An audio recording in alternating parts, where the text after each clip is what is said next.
Hello Simmers and welcome to my channel Simsational Builds. My name is Deb and today we are doing speed build of my latest house, a Real-to-Sims based off this image on the left hand side of a beautiful Victorian home that I found on Pinterest.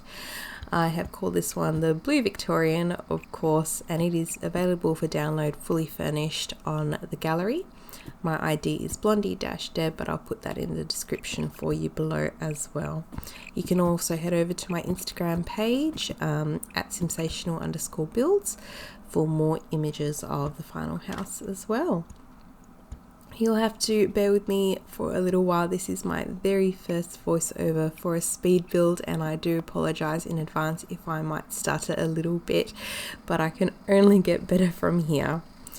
Now, as I said, this is a Victorian style and I absolutely love Victorian homes. I would 100% live in a house like this if I could. And I know a lot of people have trouble building in The Sims in Victorian style because it is a very defining style. It has its own particular look, and if you're unsure how to do it, it can be very difficult to pull it off as the final house. An easy way to do it is to do a Real-to-Sims just like I have here as well, but there's a lot of different elements that are used to give it the overall look, which I'll go through in this video, and hopefully it might give you a little bit more of an idea or it might help you out a little bit in your own builds as well. Now, this particular house I would consider to be a Second Empire or mansardic style because of the shape of the roof. It is called a mansard roof. And this style was popular around the 1860s to the 1880s or so. There are a lot of different Victorian styles around. For example, I did a Victorian build once before. If you follow my Instagram page, you may have seen it. I've called it the Victorian Manor, which is also available up on the gallery. Now, that one is more of a Queen Anne style, which was popular from around the 1870s to 1890s, so a little bit later than this style. And that one was more of is more of an English style, whereas this one is considered to be more French in origin. And I personally do think that when you look at it, it does look quite French, but that is me. I don't live in France, so you know, there might be people that disagree with me, but you know, this is The Sims and we all have fun with it. Now, if you do have trouble building in Victorian styles, there's a couple of different elements within The Sims that you can use to give it more of that look. Now, one of them, just like in this one, and as I mentioned before, is the shape of the roof. And when I build it in the video, I'll try to explain what I'm doing so you have a better understanding. But another big thing are the columns. Now, this particular build uses columns from the Strangerville pack. And if you do like the Victorian style and you do want to build a little bit more using those elements, I do recommend to get the Strangerville pack and or the Vampire pack. Actually has some beautiful Victorian elements, and in fact the frieze, that's the roof trim that you can see in the video at the moment, that's from the Vampire pack. And so is the spandrels, or the trim underneath the roof. That's also from the Vampire pack as well. Now, some of these windows that I'm going through, the ones I use on the bottom floor are actually base game, and the ones that are currently being used are base game as well. Although I do change them in a moment as I'm flicking through.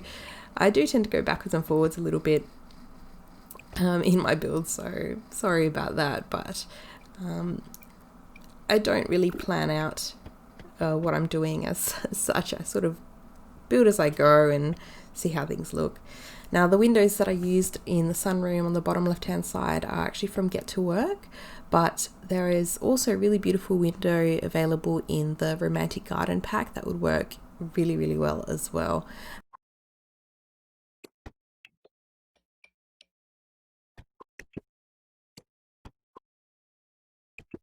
Those thin ones are from Get Famous, and there's a larger version that would also work.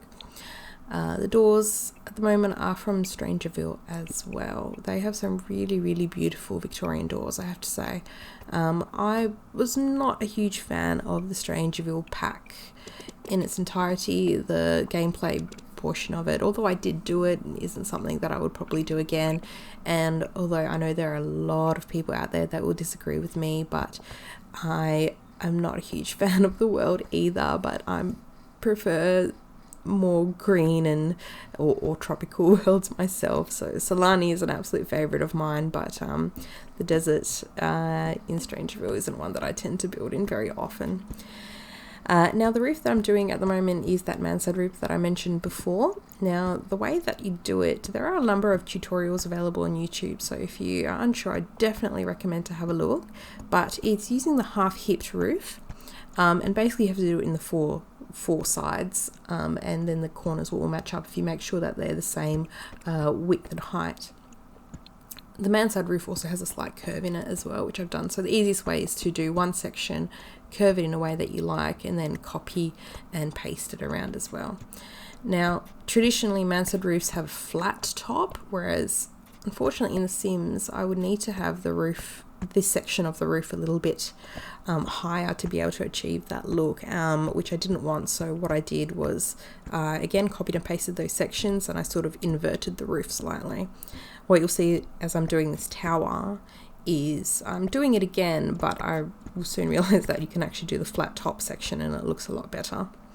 See here, I'm doing that. Yeah, there we go. So I just adjusting the roof slightly now to make it match up a little bit and deleting those inside sections. There we are.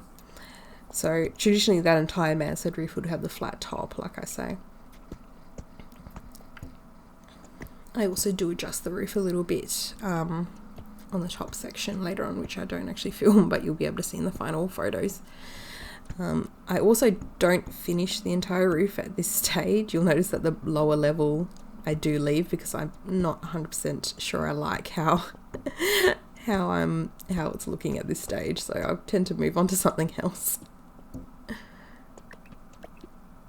I also got really frustrated because I wanted to put this half-gabled roof here, but it deleted the wall that I've got. Sorry, not the wall, the fence, so I had to put the half-hipped roof back. Now, as I mentioned before, there's a lot of different elements that make up a Victorian home other than the roof and the columns. The tower is another really, really popular element. And you can see I've got the tower on top centered here, but in different styles. It can also be off center also. They're having the hooded windows, or the windows with the decorative element on top, like you can see in the second story, are also very, very popular. Double doors, having dormers as well.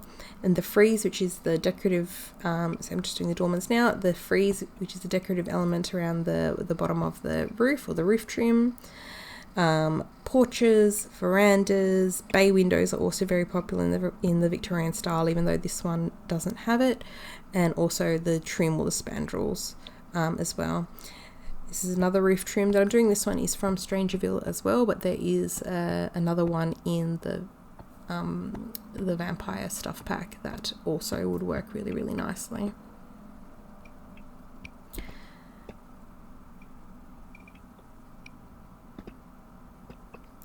And just the roof also tends to have this scalloped sort of style look on it as well. Here I'm starting to work on the rest of the roof on the bottom once more.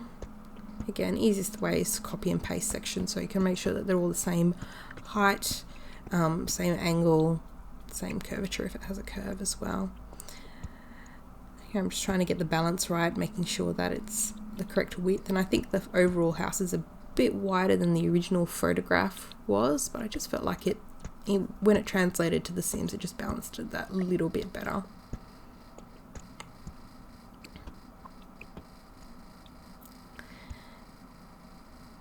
Again, just adjusting adjusting windows and making sure everything works. So it's really starting to come together really nicely at this point and starting to actually look like how it's supposed to. Here I'm just making some final adjustments again. I don't come into this with a final plan as such. I mean, obviously this is based off an image I found, but for example, the entire interior, the floor plan, I sort of made up as I went. And you notice on the back of it as well, as I'm working on the back side of the house, I do originally put windows in the centre because I originally planned to have the staircase at the very back of the house in the middle, but I do change that when I start working on the floor plan. Making sure the house is actually in the centre of the lot, of course. And there's the outside. It's looking really, really nice, in my opinion. Like I say, I would work in it. I would live in it if I could. Again, I'm sort of mimicking the balcony that was on the front, on the back as well. Trying to make sure that it actually has the same look was another thing, because the columns, if you'll notice in the image, they're doubled, which doesn't translate very well when you're actually playing the game, because you can't free place columns. They have to be placed on the individual tiles, and in this case they would be more on the half tiles. And so you see I'm placing the doors on the side rather than centered, but I do change that.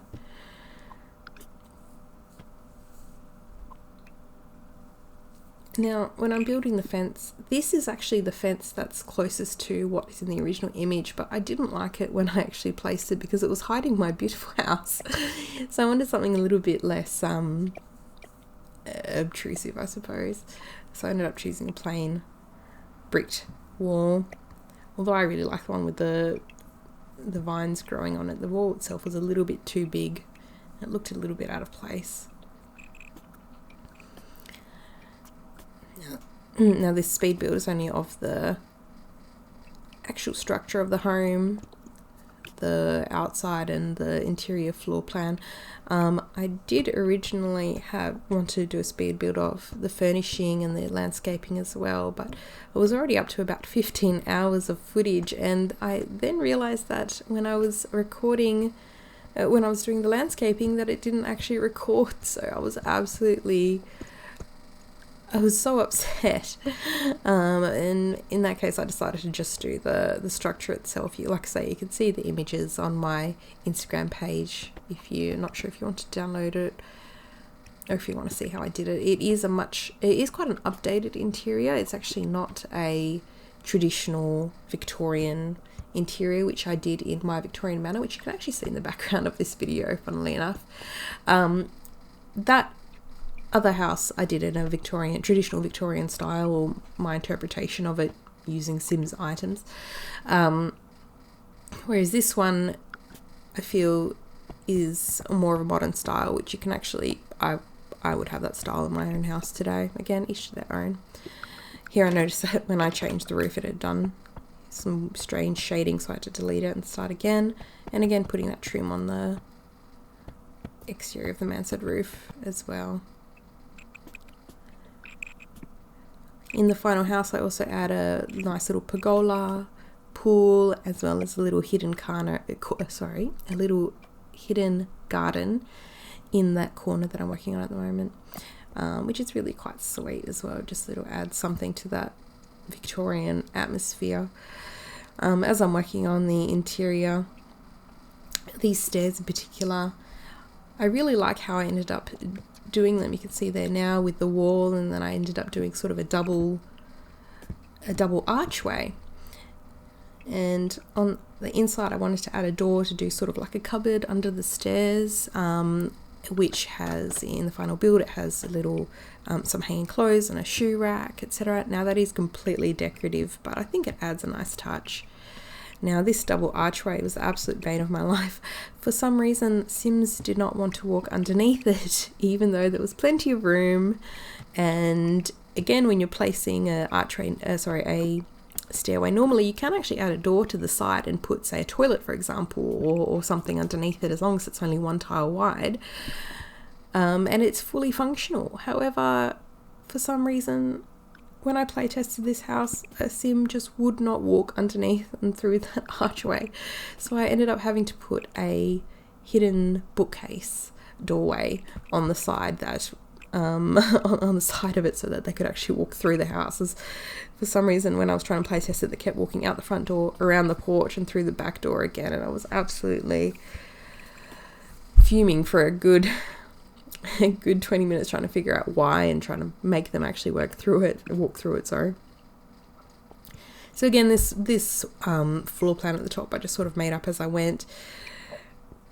Where I'm putting the archway now, that's sort of another informal living room. There'll be the TV, and there's a space for, I put an artist space, but you can obviously change that to whatever hobby or skill building you want to do for your Sims. The main bedroom has an ensuite, and there's a shared bathroom, quite a large size for the other 3 bedrooms. This one has, as well as the master suite, has another room with another double bed, so room for another couple, I suppose, as well as a kids room, which has 2 single beds in it. That one could actually suit 2 boys or a boy and a girl. Again, easy enough to change the decor if it's not to your taste. And there's also a nursery that has a toddler room as well as a baby, a crib. Downstairs there is a huge office with a library. I absolutely love it. I want one. And that beautiful sunroom is the formal lounge, I suppose. And the dining room is really large as well. It has a big bar area, so this is a really, really good house for entertaining. I kept the interior quite neutral, but when I ended up furnishing it, I ended up adding a lot of colour with the furnishing. Light fixtures, I kept them quite formal with the chandeliers and large pendant lights, because I thought if this was originally Victorian and someone had just updated it, I liked them to think that they would keep with some of the original features of the home, like for example the archway and some of the lighting and things like that as well. I hope you enjoyed having a look at what I did today. I hope you enjoyed the speed build. I was really, really proud of this one, and like I say, I wish it was in real life. I wish I could live in it for reals. Give me a like and give me a comment to let me know what you think, and I hope to see you here again soon.